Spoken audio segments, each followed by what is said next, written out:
മലപ്പുറം ജില്ലയിൽ നിന്ന് Nipah suspect ചെയ്ത 14 വയസ്സുള്ള കുട്ടിയുടെ സാമ്പിൾ ഫലം NIV പൂനെ സ്ഥിരീകരിച്ചിരിക്കുകയാണ്. അത് നിപ്പ പോസിറ്റീവാണ്. അപ്പോൾ ഇപ്പോൾ ആ സ്ഥിരീകരണം ലഭിച്ചിരിക്കുന്നു.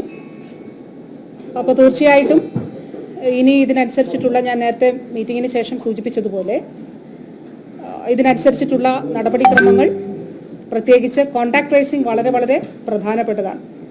ഹൈ റിസ്ക് കോൺടാക്ട്സിലുള്ള അല്ലെങ്കിൽ ലോ റിസ്ക്, ഈ കോൺടാക്ട്സിലുള്ള എല്ലാവരും തന്നെ നമ്മൾ കണ്ടെത്തപ്പെടുന്നുണ്ടെന്നുള്ളതും ഹൈ റിസ്ക് കോൺടാക്ട്സിലുള്ളവരുടെ സാമ്പിൾ പരിശോധിക്കുന്നുണ്ട് എന്നുള്ളതും ഉറപ്പാക്കേണ്ടതായിട്ട് ഉണ്ട്. അപ്പോൾ തീർച്ചയായിട്ടും അതിനനുസരിച്ച് ആവശ്യമായിട്ടുള്ള ചില നിയന്ത്രണങ്ങൾ സാധാരണ എപ്പിക് സെന്റർ വെച്ച് 3 കിലോമീറ്റർ റേഡിയസിനുള്ളിൽ എന്നുള്ളതാണ്. അപ്പോൾ അതിനനുസരിച്ചിട്ടുള്ള നിയന്ത്രണങ്ങൾ ഉൾപ്പെടെയുള്ള കാര്യങ്ങൾ, അത് സംബന്ധിച്ചിട്ടുള്ള മറ്റ് വിശദമായിട്ടുള്ള കാര്യങ്ങൾ ഇപ്പോൾ കളക്ടറും ജില്ലാ പോലീസ് മേധാവിയും ഒക്കെ പങ്കെടുത്തിട്ടുള്ളൊരു മീറ്റിംഗ് ചേരുന്നുണ്ട്. അതിൻ്റെ അടിസ്ഥാനത്തിൽ തീരുമാനിക്കും. ആ കാര്യങ്ങളെക്കുറിച്ചിട്ട് പിന്നീട് വാർത്താക്കുറിപ്പിലൂടെ അറിയിക്കും. അപ്പോൾ പൊതുവിൽ നമുക്ക് ജില്ലയിൽ എല്ലാവരും ഒരു ജാഗ്രത പുലർത്തണം.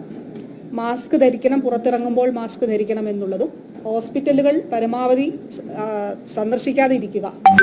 ഹോസ്പിറ്റലിൽ രോഗമായി കിടക്കുന്ന നമ്മുടെ ബന്ധുക്കളെ, സുഹൃത്തുക്കളെയൊക്കെ സന്ദർശിക്കാൻ ഈ ഒരു സമയം അതിനുപയോഗിക്കാതെ ഇരിക്കുക.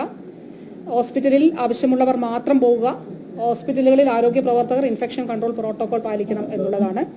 അതോടൊപ്പം ബഹുമാനപ്പെട്ട CM മുഖ്യമന്ത്രി ആവശ്യമായിട്ടുള്ള നിർദ്ദേശങ്ങൾ നൽകിയിട്ടുണ്ട്.